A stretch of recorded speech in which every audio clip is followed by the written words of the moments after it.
ലാലൂർ ദേവസ്ഥാനമേ അഭയം.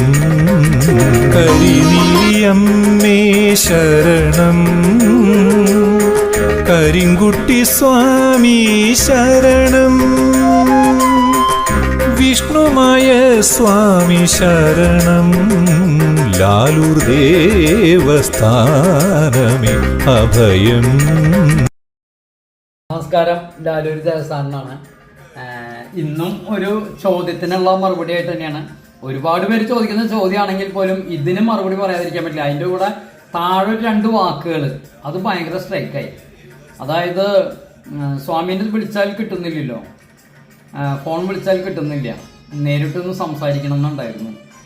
ഒരുപാട് തവണ വിളിച്ചിട്ട് ശ്രമിച്ചിട്ട് കിട്ടുന്നില്ല. സ്വാമിയും അതിൻ്റെ കൂടെ ഉണ്ടായിരുന്ന വാക്ക് ഇതാണ്: അവസാന ആശ്രയമായിട്ടാണ് ലാലൂർ ദേവസ്ഥാനത്ത് വരുന്നത്. ഇവിടെയും മറ്റുള്ള ക്ഷേത്രങ്ങൾ പോലെയായോ? മനസ്സിലായേ ഞാൻ പറഞ്ഞത്? അതായത് ഇവിടെ ഏറ്റവും അവസാനത്തെ ആശ്രയമായിട്ടാണ് ലാലൂർ ദേവസ്ഥാനത്തേക്ക് എത്തിയത്. ഇവിടെയും മറ്റുള്ള ക്ഷേത്രങ്ങൾ പോലെ ആയോ? അതായത് ഫോൺ വിളിച്ചാൽ കിട്ടുന്നില്ല, മറ്റുള്ളടത്തൊന്നും വിളിച്ചാൽ കിട്ടുന്നില്ല, അവര് അങ്ങനെ കിട്ടുന്നില്ല ഇങ്ങനെ കിട്ടുന്നില്ല എന്നൊക്കെ പലരും പരാതിപ്പെടും. പിന്നീടാണ് എനിക്ക് മനസ്സിലായത് മറ്റുള്ള ക്ഷേത്രങ്ങൾ പോലെ ആയോ എന്ന് വെച്ചപ്പോൾ ഈ ഫോൺ വിളിച്ചാൽ കിട്ടാത്തതിൻ്റെയാണ് പ്രശ്നം എന്നുള്ളത് മനസ്സിലായത്. അതിനുള്ള ഒരു മറുപടി പലർക്കും ഇത് ഉള്ളിലേക്ക് എടുക്കുന്ന അലട്ടുന്ന ഒരു ചോദ്യമാണ്. ഇയാളെ വിളിച്ചിട്ട് കിട്ടുന്നില്ലല്ലോ, ഈ സ്വാമി എന്താ ഫോൺ എടുക്കാത്തത്, ഈ ഒരുപാട് തവണ വിളിച്ചല്ലോ, എന്താ അങ്ങനെയല്ല ഇങ്ങനെയല്ല എന്ന് പലർക്കും തോന്നുന്ന ഒരു സംശയമായതിൻ്റെ പേരിലാണ് ഞാൻ ഇതിനൊരു മറുപടി ഇടാന്ന് കരുതുന്നത്. അതായത് ഇത് മറുപടി ഇടണമെങ്കിൽ നിങ്ങൾക്ക് 2-3 കാര്യങ്ങൾ മനസ്സിലാക്കിയാൽ മാത്രമാണ് ഇതിൻ്റെ മറുപടി പൂർണ്ണതയിൽ വരുള്ളൂ. ആദ്യം ഞാൻ എന്താണെന്നുള്ളത് ആദ്യം മനസ്സിലാക്കണം. ഞാൻ ഇത് പൈസയ്ക്ക് വേണ്ടിയിട്ട് ചെയ്യുന്ന ഒരു കാര്യമല്ല എന്ന് പലപ്പോഴും പറയാറുണ്ട്. ഇതിൽ അത്രയ്ക്ക് ആവശ്യമുള്ളതുകൊണ്ടാണ് ആ ഒരു കാര്യം ആ സബ്ജക്റ്റ് ഒന്നുകൂടി എടുത്തിടണേ. ഞാനെല്ലാം ഇന്നലെ വരെ ചെയ്തത്, അതായത് ഞാൻ ഒരു സാധാരണ കുടുംബത്തിൽ അച്ഛനും അമ്മയും കൂലിപ്പണിക്കാരായ അച്ഛനും അമ്മയും ഉള്ള ഒരു വീട്ടിലാണ് ഞാൻ വളർന്നു വന്നത്. ആ വളർന്നു വന്നു എൻ്റെ ചുറ്റുപാടുള്ളവർ, ഞാൻ കളക്ടറേറ്റിനടുത്താണ്, അയ്യന്തോള് തൃശ്ശൂർ അയ്യന്തോള് കളക്ടറേറ്റിനടുത്താണ് ജീവിച്ചത്. ആ ജീവിച്ചത് വക്കീലുമാരുടെ ഇടയിൽ ഡോക്ടർമാർ, വക്കീലുമാർ, ഗവൺമെൻറ് ഉദ്യോഗസ്ഥന്മാർ, ജഡ്ജിമാർ, ഒരുപാട് ഉദ്യോഗസ്ഥന്മാരും വലിയൊരു ആ ഒരു കൾച്ചറിലാണ് ഞാൻ വളർന്നു വന്നത്. എൻ്റെ കൂട്ടുകാരൊക്കെ ഹൈ പ്രൊഫൈലായിട്ടുള്ള ആൾക്കാരുടെ മക്കളായിരുന്നു. അപ്പോൾ എനിക്കും ഈ കൂലിപ്പണിക്കാരായ ഇതിൽ നിന്ന് എനിക്ക് അവരുടെ ഒപ്പം ഉയരണം എന്നുള്ള ആഗ്രഹങ്ങളായി, കാശുണ്ടാക്കണം എന്നുള്ള ചിന്തകളായി. ഞാൻ ചെയ്തിട്ടുള്ള ബിസിനസ്സുകളൊക്കെ കോടികളുടെയാണ്. അപ്പോൾ ഈ കോടികളുടെ ഒരു സാധാരണക്കാരായ ഒരാൾ ഇങ്ങനെ കോടികളുടെ ബിസിനസ്സൊക്കെ ആയിട്ട് വരണമെങ്കിൽ എൻ്റെ ആത്മസമർപ്പണം ആയിരുന്നു. എങ്കിൽ പോലും ഞാൻ ഒരുപാട് തെറ്റുകൾ ചെയ്തിട്ടുണ്ടാവാം. എനിക്ക് തെറ്റുകളായിട്ട് തോന്നിയിട്ടില്ലല്ലോ. ഞാൻ എന്തെങ്കിലും ചെയ്യാൻ പോണതൊന്നും എനിക്ക് തെറ്റുകളായിട്ട് തോന്നില്ല. ഞാൻ ലക്ഷങ്ങൾ ഉണ്ടാക്കാനും എനിക്കറിയാത്ത പണികളൊന്നുമില്ല. സകലകല വല്ലഭനാണ്. അതൊക്കെ ദൈവത്തിൻ്റെ അനുഗ്രഹമായിട്ടാണ് ഞാൻ ഇപ്പോൾ കാണുന്നത്. എല്ലാം മനസ്സിലാക്കിയാലാണല്ലോ ഈ ആത്മീയതയിലേക്ക് വന്നിട്ട് കാര്യമുള്ളൂ. അല്ലാണ്ട് ഒന്നും അറിയാണ്ട് ഈ ആത്മീയതയിലേക്ക് വന്നിട്ട് എന്താ കാര്യം? ദൈവത്തിലേക്ക് എത്തണമെങ്കിൽ എന്ത് വേണം? നമ്മളെല്ലാതിനെയും കുറിച്ചുള്ള ഒരു അറിവുണ്ടായിരിക്കണം. എൻ്റെ അറിവാണ് ഏറ്റവും വലിയ പ്രധാനം.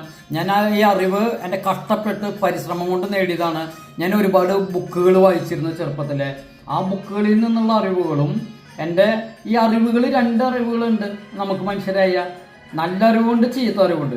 ഈ 2 അറിവുകളും വെച്ച് ഞാൻ ഇന്നലെ വരെ ചെയ്തതൊക്കെ തെറ്റാണെന്ന് തോന്നിയപ്പോഴാണ് ഞാൻ എല്ലാം ഉപേക്ഷിച്ച് ആത്മീയതയിലേക്ക് വന്നത്. ഇനി ഞാൻ നല്ലത് മാത്രം ചെയ്യാനും നല്ലത് മാത്രം പ്രവർത്തിക്കാനും പറയാനും ആഗ്രഹിക്കുന്നു. അതുകൊണ്ടാണ് ഈ ആത്മീയതയിലേക്ക് വന്നത്. എനിക്ക് കാശും പണം എനിക്ക് ആവശ്യമില്ല, ഇഷ്ടമില്ല, താല്പര്യമില്ല. അത് വിചാരിച്ചിട്ട് ജീവിക്കേണ്ടത് എന്നുള്ളത് വേറെ കാര്യമാണ്. അമ്പലത്തിലത്തെ ആവശ്യങ്ങൾ നടക്കാനും കാശ് തന്നെ വേണം. അപ്പം ഞാൻ പറയണത് വേറൊരു അർത്ഥത്തിലൊന്നും എടുക്കണ്ട. ഞാൻ എല്ലാം ഉപേക്ഷിച്ചു. മറ്റുള്ള ലൗകിക ചിന്തകളൊക്കെ ഉപേക്ഷിച്ചിട്ടാണ് ഞാൻ ഈ ഒരു തീരുമാനം എടുത്തിട്ട് ഇതിലേക്ക് വന്നിട്ടുള്ളത്. അപ്പോൾ ഈ ഒരു കാര്യം മനസ്സിലാക്കിയാൽ മാത്രമാണ് ഇനി ഇവിടെ നിങ്ങൾ പറയുന്ന കാര്യങ്ങൾക്ക് പ്രാധാന്യമുള്ളത്. അപ്പം ഞാൻ പൂർണ്ണമായിട്ട് സ്വാമിയിലാണ് അർപ്പിച്ചിട്ടുള്ളത്. അപ്പം മറ്റുള്ള ചിന്താഗതികളൊന്നുമല്ല. എനിക്ക് ഏറ്റവും വലുത് എൻ്റെ സ്വാമിയാണ്. എൻ്റെ സ്വാമി മാത്രമാണ് എനിക്ക് ഏറ്റവും ആശ്രയം. ഇനി ഇവിടെ നിന്നുള്ള ആശ്രയം, അതുപോലെ തന്നെ ഇനി എൻ്റെ ജീവിതത്തിൽ സ്വാമി മാത്രമേ ഉള്ളൂ. അപ്പോൾ മറ്റുള്ള കാര്യങ്ങൾക്കൊന്നും ഞാൻ പ്രയോറിറ്റി കൊടുക്കില്ല. മനസ്സിലായ? ഫസ്റ്റ് പ്രയോറിറ്റി സ്വാമിക്കാണ്. സ്വാമിക്ക് ശേഷമാണ് മറ്റുള്ള പ്രയോറിറ്റികളുള്ളൂ, മറ്റുള്ളവരൊക്കെ ഉള്ളൂ. അപ്പോൾ അതുകൊണ്ട് തന്നെ അതിനുള്ള ഒരു കാര്യം എന്താ വെച്ച് കഴിഞ്ഞിട്ടുണ്ടെങ്കിൽ ഇനി എൻ്റെ ദിനചര്യ മനസ്സിലാക്കുക. എന്നാലാണ് നിങ്ങൾ ലാലൂർ ദേവസ്ഥാനത്തേക്ക് വന്നിട്ട് ഗുണമുള്ളൂ. ദിനചര്യ എന്ന് പറയുന്നത് ഞാൻ കാലത്ത് പുലർച്ചയ്ക്ക് എഴുന്നേൽക്കും. പുലർച്ചയ്ക്ക് എഴുന്നേറ്റ് കഴിഞ്ഞിട്ടുണ്ടെങ്കിൽ ഞാൻ പറയാം, ആദ്യമേ തന്നെ എല്ലാവരോടും പറയാറുണ്ടല്ലോ, അതുപോലെയൊക്കെ ജീവിച്ചാൽ നിങ്ങൾക്കും ചിലപ്പോൾ ഈ ഒരു ഗുണങ്ങളൊക്കെ നിങ്ങളുടെ ജീവിതത്തിലേക്കും വരും. കാലത്ത് മനുഷ്യരായാൽ കാലത്ത് നേരത്തെ എഴുന്നേൽക്കണം.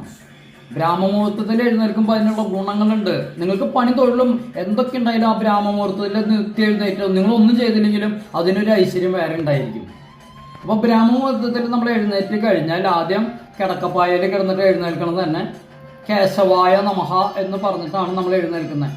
കേശവനെ വണങ്ങി എഴുന്നേറ്റ് ഇരുന്ന് കിഴക്കോട്ട് തിരിഞ്ഞിരിക്കും. കിഴക്കോട്ട് തിരിഞ്ഞിരുന്നിട്ട് നമ്മൾ എന്തായും കുറേ ലോകത്തിൽ ഒരുപാട് ഭൂതഗണങ്ങളും ഒരുപാട് ദേവഗണങ്ങളും എല്ലാവരും ഉണ്ട്. എല്ലാവരും നമ്മൾ അവരെ വണങ്ങിയതിന് ശേഷമാണ് നമ്മൾ പ്രഭാത കൃത്യങ്ങളിലേക്ക് ഇറങ്ങുള്ളൂ. അതായത് അതൊരു വലിയൊരു ഇതാണ്, ഒരു നാമാണ് എല്ലാ ദേവതകളെയും വണങ്ങാൻ. അത് കഴിഞ്ഞിട്ടാണ് കാരാഗ്രഹ വസുതി. നമ്മുടെ രണ്ട് കൈകൾ ഉയർത്തിപ്പിടിച്ച് രണ്ട് കൈകൾ ഉയർത്തിപ്പിടിച്ച് നമ്മൾ രണ്ട് കൈയിലും കാരാഗ്രഹ വസുദേ ലക്ഷ്മി, കരമധ്യ സരസ്വതി, കരമൂലേതു ഗോവിന്ദ, പ്രഭാതേ കരദർശനം. അങ്ങനെ കണി കണ്ടത് നമ്മൾ കണി കാണുന്നത് തന്നെ നമ്മുടെ കയ്യിലുള്ള മഹാലക്ഷ്മിനെയും ധനലക്ഷ്മിനെയും ശക്തി നൽകാൻ കൃഷ്ണനെയും കണി കണ്ടിട്ടാണ് ഞാൻ തുടക്കം കുറിക്കുക. അതിനിടയിൽ എൻ്റെ ഒരു കാര്യം കൂടി ഞാൻ എൻ്റേതായ ഒരു കാര്യം കൂടി ഞാൻ ഇതിൽ ഉൾപ്പെടുത്തും. അതായത് കാരാഗ്രഹ വസുദേ ലക്ഷ്മി, കരമധ്യ സരസ്വതി, കരമൂലേതു ഗോവിന്ദ, പ്രഭാതേ കരദർശനം. എനിക്ക് ധനവും വേണം, ഈ അറിവും വേണം. ഈ അറിവും ധനവും സൂക്ഷിക്കാനുള്ള ശക്തിയും കൃഷ്ണനോട് തരാൻ പറഞ്ഞിട്ടാണ് ഞാൻ എഴുന്നേൽക്കുക. ഇതും നിങ്ങളും നിത്യജീവിതത്തിലാക്കിയാൽ നിങ്ങൾക്കും ഗുണങ്ങളുണ്ടാവും. ഒരു സർവൈശ്വര്യം നിങ്ങൾക്ക് വന്നു ചേരും. ഇതിന് ശേഷമാണ് നമ്മൾ എഴുന്നേറ്റ് കുളിക്കാൻ പോയി ഞങ്ങൾക്ക് തേവാറുണ്ട്. നിങ്ങൾ സാധാരണക്കാരായ മനുഷ്യർ കുളിക്കുന്ന പോലെയല്ല, ഞങ്ങൾക്ക് കുളിയുടേതായ കുറേ കാര്യങ്ങളുണ്ട്. ഗംഗയിൽ പോയിട്ട് കുളിക്കണം. ഇപ്പൊ ഗംഗയിലേക്ക് പോകാൻ പറ്റില്ല. അപ്പൊ ഗംഗേനെ അവിടെ വരവേറ്റ് ഗംഗേനെ ആവാഹിച്ചെടുത്തിട്ടാണ് ഞങ്ങൾ കുളിക്കുക. കുളി കഴിഞ്ഞ് ഭസ്മ ചാർത്തി ഇതൊക്കെ കഴിഞ്ഞതിന് ശേഷമാണ് അമ്പലത്തിന്റെ നട തുറക്കുക. നട തുറന്നാൽ ആദ്യം തന്നെ വിളക്ക് വയ്ക്കുകയാണ് ചെയ്യുക. വിളക്ക് വെച്ച് പ്രാർത്ഥിച്ചിട്ടാണ് നമ്മൾ മറ്റുള്ള കാര്യങ്ങളിലേക്ക് പോവുക. വിളക്ക് വെച്ച് പ്രാർത്ഥിച്ചതിന് ശേഷം ആദ്യം പുണ്യാകം ഉണ്ടാക്കാനായിട്ട് പോവും. പുണ്യാകം ഉണ്ടാക്കാനുള്ള കാര്യങ്ങൾ ഒരുക്കും. അതിനൊരുപാട് കാര്യങ്ങൾ ഒരുക്കാണ്ട് 2 കിണ്ടി അങ്ങനെയുള്ള കുറേ സാധനങ്ങൾ ഒരുക്കാണ്ടായിരിക്കും പറഞ്ഞു കഴിഞ്ഞാൽ ഞാൻ എന്തായാലും പറഞ്ഞു വന്ന ഒരുപാട് കാര്യങ്ങൾ പറയും. അതുകൊണ്ട് തന്നെ പലർക്കും ബോറടിക്കും. അപ്പോൾ 2 കിണ്ടിയിൽ വെള്ളം നിറച്ച് അതിനുള്ള കുറേ കാര്യങ്ങളൊക്കെ ഉണ്ട്. പൂക്കളൊക്കെ കഴുകി ഫ്രഷാക്കി എടുത്ത് എല്ലാം കൃത്യമാക്കി അതൊക്കെ ഒരുക്കി വെച്ചിട്ട് ചന്ദനം അരയ്ക്കും. ഭഗവാന് ചാർത്താനുള്ള ചന്ദനം അരയ്ക്കും. ചന്ദനൊക്കെ അരച്ച് ഇവിടെ കൊണ്ടുവച്ചതിന് ശേഷം പുണ്യാകം ഉണ്ടാക്കി വെച്ചതിന് ശേഷമാണ് നിർമ്മാല്യം. അതുവരെ നിർമ്മാല്യ ദർശനമാണ്. ഇന്നലെ തലേദിവസത്തെ പൂക്കള്, മാലകള്, പൂക്കള് ഇതൊക്കെ എടുത്ത്, അതുപോലെ തന്നെ സ്വാമിയുടെ വസ്ത്രങ്ങളുണ്ട് അതൊക്കെ എടുത്ത് കഴുകാൻ കൊണ്ടുവയ്ക്കും. അതൊക്കെ കഴിഞ്ഞ് മാലയും പുഷ്പങ്ങളൊക്കെ കൊണ്ട് വടക്ക് വശത്ത് കൊണ്ട് നിക്ഷേപിക്കും. അതൊക്കെ കഴിഞ്ഞ് വന്നിട്ട് പുണ്യാകം തെളിച്ചിട്ടാണ് സ്വാമീനെ അഭിഷേകങ്ങൾ തുടങ്ങും. അത് കഴിഞ്ഞാൽ തേച്ച് കുളിപ്പിച്ച് കഴിഞ്ഞിട്ടുണ്ടെങ്കിൽ സംഘാഭിഷേകം കഴിഞ്ഞാൽ ചന്ദനം ചാർത്തി കഴിഞ്ഞിട്ടാണ് സ്വാമിക്കുള്ള ആദ്യത്തെ മലർ നിവേദ്യം കൊടുക്കുക. മനസ്സിലായി? അതായത് സ്വാമീനെ മലർ നിവേദ്യം കറക്റ്റായിട്ട് ഊട്ടി മന്ത്രങ്ങളൊക്കെ ജപിച്ച് ഊട്ടി അതൊക്കെ കഴിഞ്ഞിട്ട് ചെറിയൊരു പ്രാർത്ഥനയൊക്കെ കഴിഞ്ഞിട്ടുണ്ടെങ്കിൽ പിന്നെ എൻ്റെ മറ്റുള്ള കാര്യങ്ങളായി. അത് കഴിഞ്ഞിട്ട് കുറച്ച് നേരം ജപിക്കാനിരിക്കും. ഈ ജപിക്കാനിരുന്ന് കഴിഞ്ഞാൽ കുറച്ച് നേരം കഴിയുമ്പോഴേക്കും നിവേദ്യങ്ങൾ ഉണ്ടാക്കണം. 2 നിവേദ്യങ്ങളൊക്കെ ഉണ്ടായിട്ട് ഒരു 8 മണിയോട് കൂടിയിട്ട് ഉഷപൂജ തുടങ്ങി. അടച്ചുപൂജയാണ്. അടച്ചുപൂജ കഴിഞ്ഞ് അത് പുഷ്പാഞ്ജലിയുടെ വലിപ്പം നീളം അനുസരിച്ച്, അതായത് ഒരുപാട് പുഷ്പാഞ്ജലികൾ ഉണ്ടെങ്കിൽ കുറച്ചുകൂടി നേരം വൈകും. അതായത് നമ്മളിപ്പോൾ നിത്യം എങ്ങനെ പോയാലൊരു 300-400ൻ്റെ അടുത്തൊക്കെ പുഷ്പാഞ്ജലി അർപ്പിക്കുന്നുണ്ട്. പുഷ്പാഞ്ജലിക്കൊന്നും പൈസ വാങ്ങിക്കുന്നില്ല കേട്ടോ. എന്നാലും ചിലർ പൈസ തരുന്നവരുണ്ട്. ഇപ്പോൾ കഴിഞ്ഞ ദിവസം ഒരാൾ 5 ദിവസം അടുപ്പിച്ച് പുഷ്പാഞ്ജലി ചെയ്യാൻ പറഞ്ഞിട്ട് 501 രൂപ ഇട്ടുണ്ടെന്നു. ഒരു ഹർഷാദാണ്. നമ്മളിവിടെ പുഷ്പാഞ്ജലിക്ക് പൈസ ഇല്ല എന്ന് പറഞ്ഞിട്ട് ആൾ ഇട്ടുണ്ടായിരുന്നു. അപ്പോൾ പുഷ്പാഞ്ജലിയുടെ ഒരുപാട് പേര് പുഷ്പാഞ്ജലി അർപ്പിക്കുകയാണെങ്കിൽ അപ്പോൾ വീണ്ടും നീളം കൂടും. ഇതൊക്കെ കഴിഞ്ഞ് അടച്ചുപൂജ കഴിഞ്ഞ് ആരതിയും ഭസ്മം ഒഴിഞ്ഞ് കർപ്പൂരദീപം തീർത്ത് കഴിഞ്ഞ് അതൊക്കെ കഴിഞ്ഞ് അതിൽ പിന്നെ ഒരു ജപം കാര്യങ്ങളൊക്കെ കഴിഞ്ഞാൽ ആണ് ഏകദേശം 8:30-9 മണിയായി. ഇതൊക്കെ കഴിഞ്ഞാൽ പിന്നെ ആ പൂജ ചെയ്ത സ്ഥലമല്ലേ, ഭഗവാന്റെ സ്ഥലമല്ലേ, അതൊക്കെ ഒന്ന് വൃത്തിയാക്കണം. അതായത് ഞാൻ മറ്റുള്ള അമ്പലങ്ങളുടെ പോലെയല്ല, ഞാൻ പുഷ്പം അവിടെ അർപ്പിക്കണേക്കാളും കൂടുതലാണ് ഇപ്പുറത്ത്. അപ്പോൾ അവിടെയൊക്കെ ആകെ പുഷ്പങ്ങളായിരിക്കും. പുഷ്പം ചവിട്ടാൻ പാടില്ലല്ലോ, തുളസി ചവിട്ടാൻ പാടില്ല.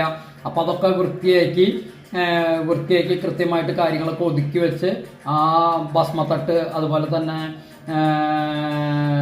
ഒരു തട്ടിലുണ്ട്. തട്ടെന്ന് പറഞ്ഞാൽ കുറേ വിളക്കുകൾ, കിണ്ടികൾ, പൊടിവിളക്ക്, ആ കർപ്പൂരത്തിൻ്റെ ഇതൊക്കെ കൊണ്ട് വൃത്തിയാക്കി കൊണ്ട് കഴുകാൻ വെച്ച് കഴുകി വൃത്തിയാക്കി കൊണ്ട്, പിന്നെ ഉച്ചപൂജയില്ലേ, ഉച്ചയ്ക്ക് മുൻപായിട്ട് ഇതൊക്കെ കഴുകി വൃത്തിയാക്കി വെക്കും.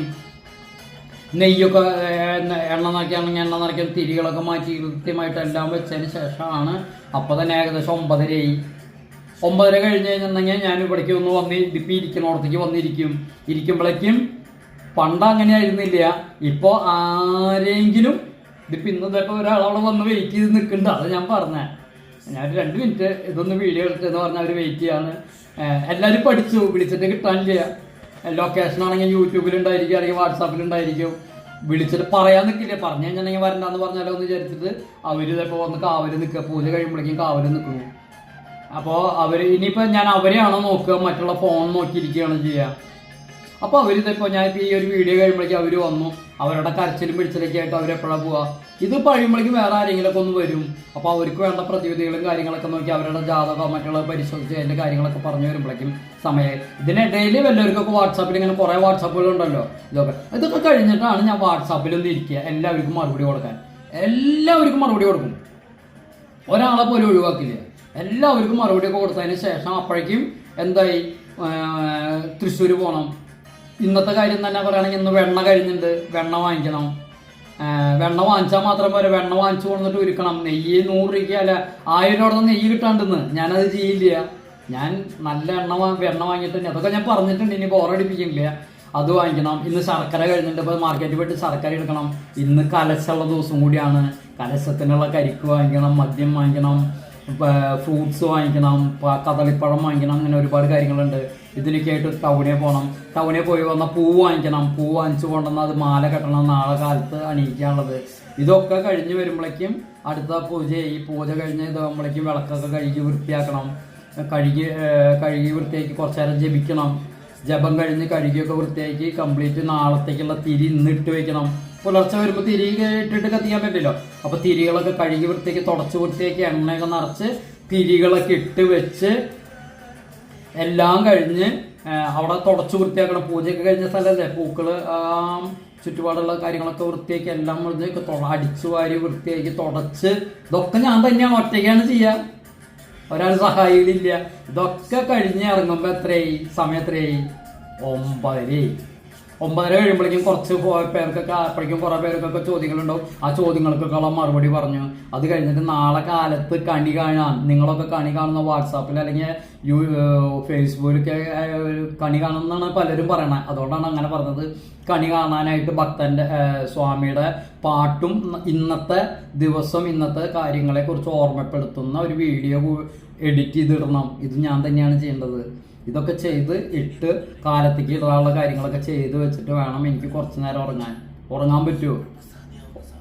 ഉറങ്ങണതിൻ്റെ ഇടയിൽ ഒരു 10 തവണയെങ്കിലും എഴുന്നേരിക്കും. നാളെ എന്തൊക്കെ ചെയ്യേണ്ട, അതൊക്കെ ചെയ്യേണ്ടത്, ഇതൊക്കെ ചെയ്യേണ്ടത്. വീണ്ടും ബ്രാഹ്മമുഹൂർത്തമായി. ഇതാണ് എൻ്റെ ദിനചര്യ. ഇതിനിടയിലാണ് ഈ കോളുകൾ എടുക്കുന്നത്. അപ്പോൾ കൂടുതൽ ഞാൻ ഫോണിൽ കോളുകൾ എടുക്കാൻ എന്നെ കൊണ്ട് സാധിക്കാറില്ല. എല്ലാവരും വാട്സാപ്പിൽ നിങ്ങൾ മെസ്സേജ് അയയ്ക്കുക. എല്ലാവർക്കുള്ള മറുപടി തരാം. ഇവിടെ ഒരാളും കാശുള്ളവനും കാശില്ലാത്ത അങ്ങനെയൊന്നും ഇല്ല. എല്ലാവരും മറ്റുള്ള ക്ഷേത്രങ്ങളുടെ പോലെയല്ല. പ്രധാനപ്പെട്ട കാര്യം ഇതാണ്. അപ്പം മറ്റുള്ള ക്ഷേത്രങ്ങളെ പോലെ ഒരു ഒരൊറ്റ വാക്കുണ്ട്, അതായത് അവസാന ആശ്രയം എന്ന കരുതിയിട്ടാണ് ഞാൻ ഇങ്ങോട്ട് വന്നത്. ഇവിടെയും മറ്റുള്ള ക്ഷേത്രങ്ങൾ പോലെ ആയോ എന്നാണ് ചോദ്യമായിരുന്നതെന്ന് ഞാൻ പറഞ്ഞു. അപ്പം ഈ ചോദ്യത്തിനുള്ള ഉത്തരം എന്താണെന്ന് വെച്ച് കഴിഞ്ഞാൽ മറ്റുള്ള ക്ഷേത്രങ്ങൾ കാര്യങ്ങൾ എങ്ങനെയാണെന്ന് ഞാൻ അവരെ കുറ്റപ്പെടുത്താൻ കാര്യങ്ങളൊന്നും നിൽക്കണില്ല. അവർക്ക് മറ്റുള്ള കാര്യങ്ങളൊന്നും അറിയണ്ട, അവർ കാശിൻ്റെ കാര്യങ്ങളും കിട്ടണമല്ലോ. അപ്പോൾ എല്ലാവരും കാര്യങ്ങളായിട്ട് സംസാരിക്കായിരിക്കും. ഇവിടെ എനിക്ക് പൈസയ്ക്ക് പ്രാധാന്യമില്ല. അത് കാരണം മറ്റുള്ള കാര്യങ്ങൾക്കല്ല ഞാൻ പ്രാധാന്യം. സ്വാമിയുടെ കാര്യത്തിൽ മാത്രം ഫുൾ ടൈമായിട്ട് അതിന് മുഴുകിയിരിക്കുന്നതിൻ്റെ പേരിൽ എനിക്ക് ഫോൺ എടുക്കാൻ പറ്റാത്തതുകൊണ്ടാണ്. മനസ്സിലായി? അല്ലെങ്കിൽ കാശുള്ളവരെ വിളിച്ചു, അല്ലെങ്കിൽ കാശില്ലാത്തവരെ വിളിച്ചില്ല, അങ്ങനെയുള്ള ഇതൊന്നും നിങ്ങൾ കരുതണ്ട. എല്ലാവരും എനിക്ക് തുല്യരാണ്, സ്വാമിക്ക് തുല്യരാണ്, എനിക്കും തുല്യരാണ്. പിന്നെ പലരും നേരിട്ട് വരാൻ തുടങ്ങി. അപ്പം അതിനുള്ള കാര്യങ്ങളൊക്കെ ആകുമ്പോൾ അങ്ങനെയുള്ള കുറേ കാര്യങ്ങൾ. അപ്പം എന്നെ വിളിച്ചിട്ട് കിട്ടിയിട്ടില്ല എന്നുള്ള പരാതി നിങ്ങൾ പറയാതിരിക്കുക. എനിക്കത് ഭയങ്കരമായിട്ട് വിഷമം ഉണ്ടാക്കുന്നതാണ്. നിങ്ങൾ വാട്സാപ്പിൽ മെസ്സേജ് ഇട്ടോളൂ. നിങ്ങളുടെ എല്ലാ സർവ്വ കാര്യങ്ങൾക്കുള്ള തീരുമാനം സ്വാമി ഉണ്ടാക്കി തരും. 101% സ്വാമിയിൽ വിശ്വസിക്കുക, സ്വാമിയിൽ അർപ്പിക്കുക. സ്വാമിയുടെ അനുഗ്രഹം നിങ്ങൾക്ക് എല്ലാവർക്കും ഉണ്ടാവട്ടെ എന്ന് മനസ്സുകൊണ്ട് ആഗ്രഹിച്ചുകൊണ്ട് ഞാൻ എല്ലാവർക്കും നന്ദി പറയുന്നു. എല്ലാവർക്കും സ്വാമിയുടെ അനുഗ്രഹം ഉണ്ടാവട്ടെ. ലാലൂർ ദേവസ്ഥാനമേ അഭയം, കരിനീലിയമ്മേ ശരണം, കരിങ്കുട്ടി സ്വാമി ശരണം, വിഷ്ണുമായ സ്വാമി ശരണം, ലാലൂർ ദേവസ്ഥാനമേ അഭയം.